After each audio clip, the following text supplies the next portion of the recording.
বিকেলে কিংবা সকালে মজার একটা নাস্তার রেসিপি আপনাদের সাথে শেয়ার করলাম।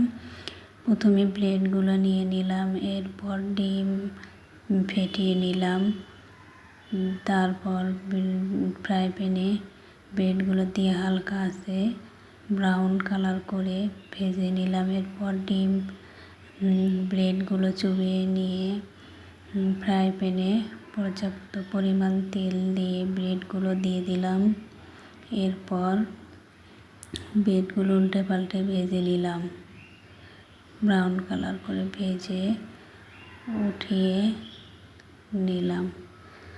এরপর ব্রেডগুলো উঠিয়ে নিয়ে পরিবেশন করার পালা। ভালো লাগলে সবাই সাবস্ক্রাইব করে দিবেন এবং শেয়ার করে দিবেন। বিকেলের নাস্তার জন্য পারফেক্ট একটা রেসিপি আপনাদের সাথে শেয়ার করলাম।